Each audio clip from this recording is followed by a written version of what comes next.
Hello everyone, Trigger is the name, and this is my video game news cap for the week.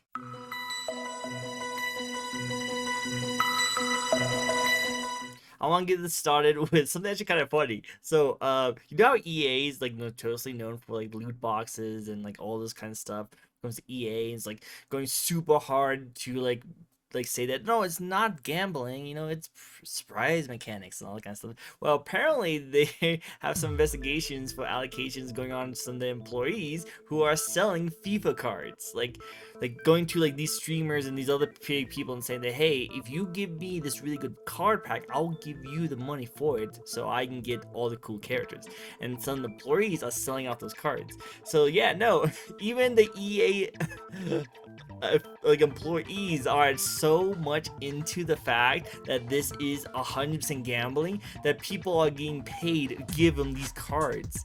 If this is not like more apparent of how terrible the EA games are, like with FIFA, loot boxes, and all this stuff they're doing, then this is like proof. This is proof that like now not only that like this is proof that the loot boxes can be used as gambling. It pretty much is gambling, but also the employees at EA is actually using the looting like mechanics for it to make profit on their own, to then give it to other people who are going to be using it for gambling. Like it's so bad.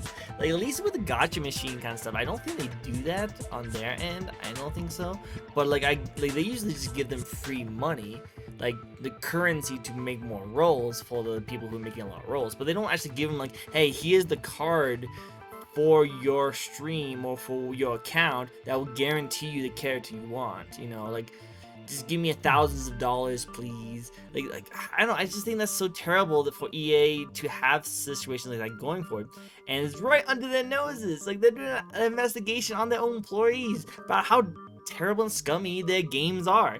Oh my god, like I really hope this kind of lights a fire under other people saying that, yeah, no, even the employees at EA's office is messing with these people and pretty much saying that, hey, this game, definitely not a year for everyone. Definitely not. If there's gambling going on and people selling like currency for thousands of dollars behind the EA's like corporate backs, I'm pretty sure kids shouldn't be playing these kind of things and spending all their money to like try and get a specific character. I don't know. What do you guys think? Do you think this is like just scummy people doing scummy things, and this is something that should have nothing to do with the loot box mechanics, or do you think this is pretty much a sign that says, yeah, EA games definitely need to be looked at on a more finer microscope?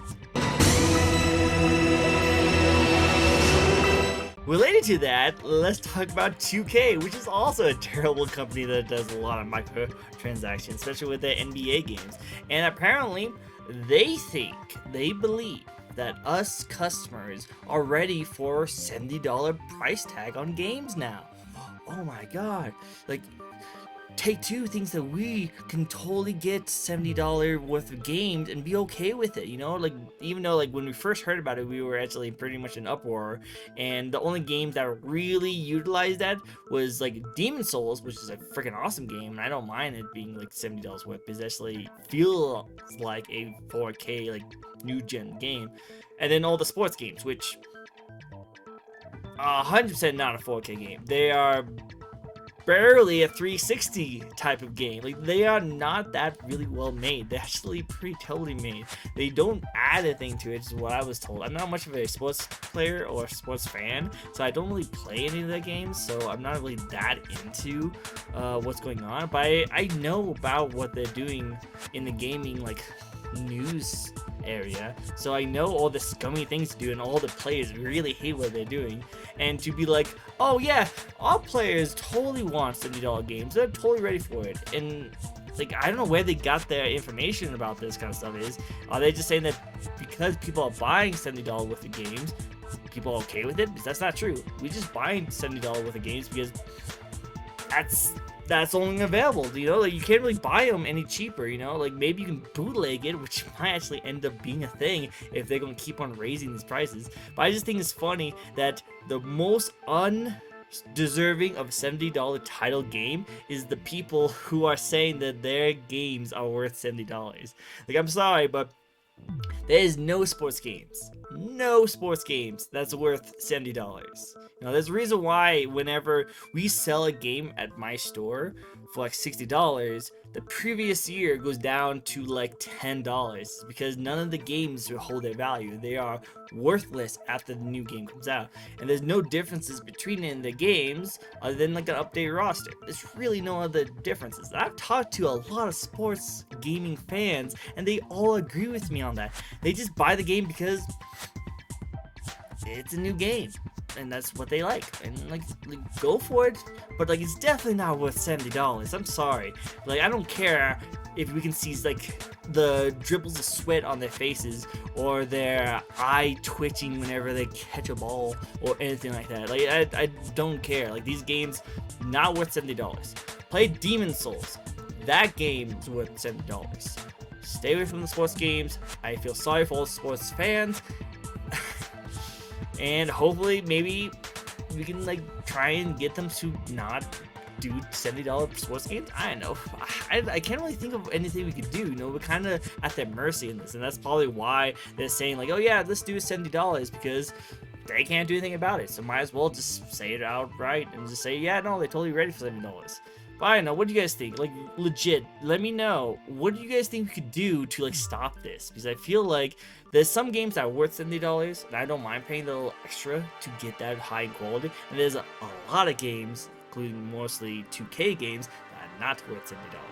But how would we like convey them to lower the prices, or at least like work on the game a little more and make it more worth $70? Because I don't mind having like a $70 NBA game if it's worth $70, but apparently none of these games are. So what do you guys think? Is there a way we could fix this, or do we just have to pretty much never buy sports games ever again? Which I'm already there. Hopefully you guys are there with me. In other news, this actually kind of ties into my next topic, so I'll cover in both.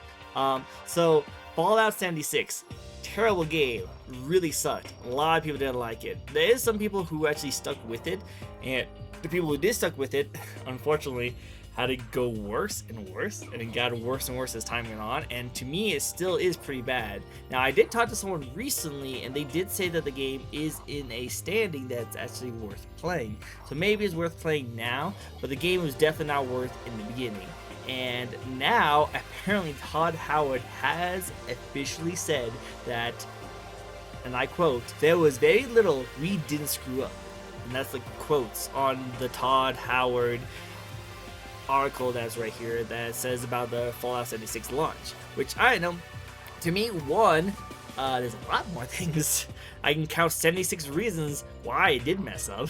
But also, it does admit that, yeah, no, they did mess up. You know, like, they didn't mess up a lot, quote unquote, but they did still mess up on those kind of things. So, even Todd Howard agrees that it was not to the expectation, and there was a lot of things messing up with it. Because in the beginning, he was kind of like, oh, this game is perfect, nothing's wrong with it. Then a little bit on, he was like, maybe there could be some things we could have worked on, blah, blah, blah. And then he got to the point, he was like, okay, yeah, we did kind of mess up quite a bit. So it's kind of cool that Todd Howard finally admits to that after like how many years of it being out. Hopefully he takes this lesson so that if he ever tries something like this again, hopefully not with, you know, other Bethesda games, maybe we'll see some really good quality games coming out, and maybe this is a lesson to him to not try this again. But what do you think? Are you guys playing Fallout 76? Like, is this like a good game? Should I try it? I like Fallout, but not really Fallout 76. I know. If I do it, I totally would be a stream. Don't think I would be playing all myself. But is it a good game now? And the last thing I want to cover actually is the Bethesda is bought out by Microsoft. That's official. We already know that. But now, after all the dust is settled, all the papers were signed, there is actually confirmation. Microsoft will have some exclusive Bethesda titles, which finally, like, but Microsoft needs to get some exclusives under their belt. And like I definitely admit, buying Bethesda is actually a really good step forward, and I expect them to get some like exclusives under their belt from Bethesda, and I definitely want to see some, because like I want to get a reason to play some Microsoft stuff, because so far Microsoft doesn't have like anything. Like Game Pass is cool and all, but it's not really worth it to me personally. And I want to see them do some more really cool exclusives. Like I know I'm really looking forward to Fable when that comes out, because like Fable is definitely my jam, and I grew up playing Fable. And when I actually did have an Xbox and Game Pass, I actually only just played the old Fable games. So to see them do a new Fable and exclusive for Microsoft would actually be really cool. But the question is, the big question that everyone's going about is, will Elder Scrolls and Fallout be exclusive? And I mentioned this before, but I'll mention again for those who are new to this. I don't think that would be exclusive. I think it would be really terrible for them to make it exclusive. I think there might be some exclusive content for those games for the Microsoft to lure people to go to Microsoft. And there'll probably definitely be some Bethesda games that are probably being made behind the scenes that are not those two games being made just for Microsoft. But I just don't think Elder Scrolls and Fallout are going to be exclusives. The reason why is because money.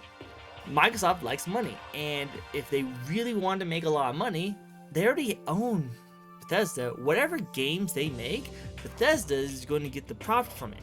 So it doesn't matter if Bethesda makes games for like Switch and PlayStation, they'll still get the revenue for it. So why restrict your games to one console if you can make money off of 3 consoles? Like, it just doesn't make sense to me. Like, they would just have to do that kind of stuff. The only reason why they would ever want to do that is to tailor people to come to the Xbox, which maybe to show off the Game Pass a little bit more, maybe, but really, like, it would just, they already said that they don't care if people buy their systems, their games, or the controllers. They care if the people buy their memberships. So unless you're giving it for free on like Game Pass, and yeah, I guess you could try and get people to do it, but I know because people have PCs, they don't really need to get a Microsoft machine, so there's really no point in making it exclusive. You know what I mean? I know, it just seems weird to me, but let me know what you guys think in the comments below. Argue with me on this. Like, is there really a reason to have Elder Scrolls and Fallout exclusive? Because to me, it just doesn't make sense. Like, if Microsoft wants to make money, then they wouldn't do that. Like, there'll probably be some Bethesda exclusivity, the content or games, but not those 2 games. Those games are way too big and will make way too much more money for Microsoft if they allowed it to not be exclusive. But tell me that I'm wrong. On the comments below, let me know, what do you guys think? Am I wrong to see that there's going to be exclusivity on Elder Scrolls and the benefits for it for Microsoft? Because I'll be definitely interested. So far, no one has come up with any sound arguments yet, so yeah, let me know. I would much appreciate it. Cool, that's actually going to wrap it up for me for this week. I just want to talk about some really interesting things. I thought it was really interesting. It was kind of the really bad news. Not too great, unfortunately. But I did want to talk about some of this really cool stuff for you guys. I could talk to you guys about some more things, like the whole Pokemon Go fiasco with loot boxes, and I guess the eggs can now actually be said as loot boxes, so that's pretty terrible in my opinion. Also, like, even with that related, Germany is actually now going to be labeling loot boxes as mature content, which is pretty cool, because finally we're starting seeing some people actually noticing how terrible loot boxes are, and it should be only for the higher demographics. So hopefully other countries can start taking that over. But what do you guys think? Are you guys pretty excited for what has been going on in the gaming news? Are you guys looking forward to anything new coming out? Or is there some information that you guys know about that I did not talk about? Let me know in the comments below, and I'll definitely research that and pull it back up in next week's content. Till then, I hope you guys have yourself a very nice day. Bye!